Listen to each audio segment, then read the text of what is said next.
So Greg Doucette is a well-known fitness influencer. There's all that I'm about to say has been gone over by other people in other videos, so I'll just summarize here some issues that I have with him.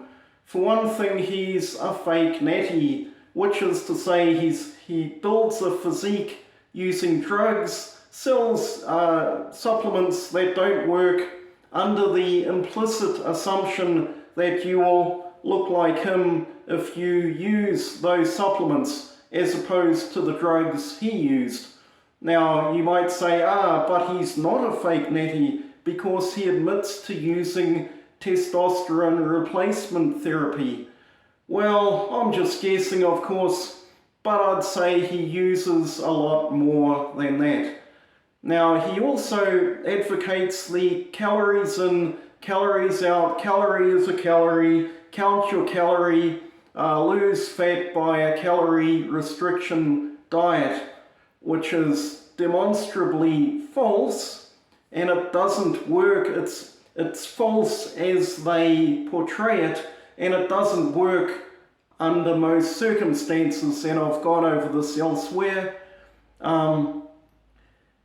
And it's designed to, it works for them because it keeps you going up and down yo-yo dieting, and they can keep selling products to you. Related to that, he sells this overpriced cookbook selling the anabolic diet, so-called, but it should really be called the catabolic diet. Basically, you eat a bland diet, lots of fiber, distends your belly, fills you up. So to minimize calories, you add a lot of artificial flavorings to it, so very artificial, very unhealthy, and to keep the calories down, it lowers the fat content right down, which will lower your hormones. But of course that wouldn't bother Greg because he's injecting hormones.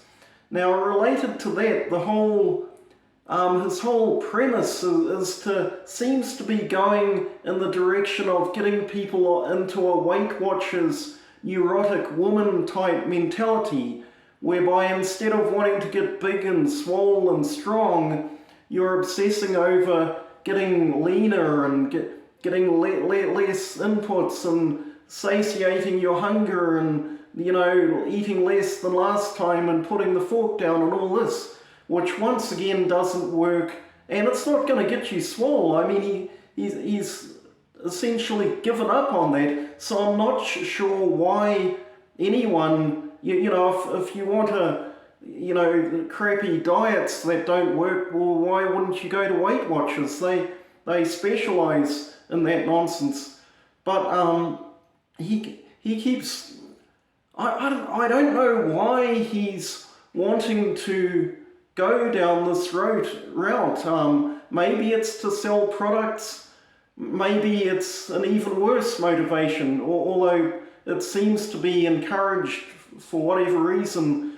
Related to this, he promotes concepts like main gaining, whereby in order to make you neurotic about putting on fat, he says that, or the most common definition, that he's tried to shift the definitions because he realizes that what he's saying at some level is nonsense.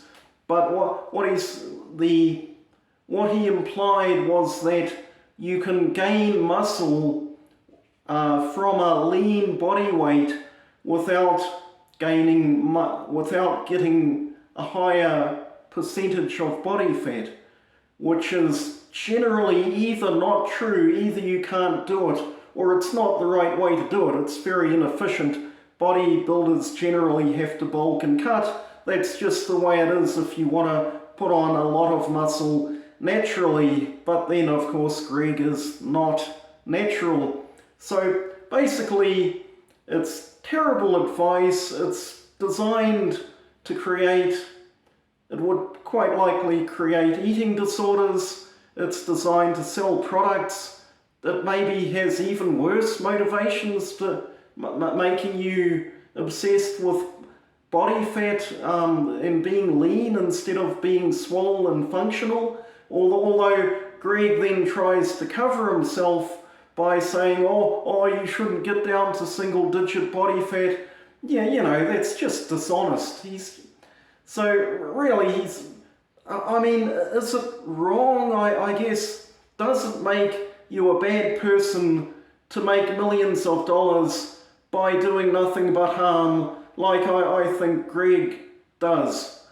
Well, maybe it's just how you make money these days. I mean, traditional industries have gone away.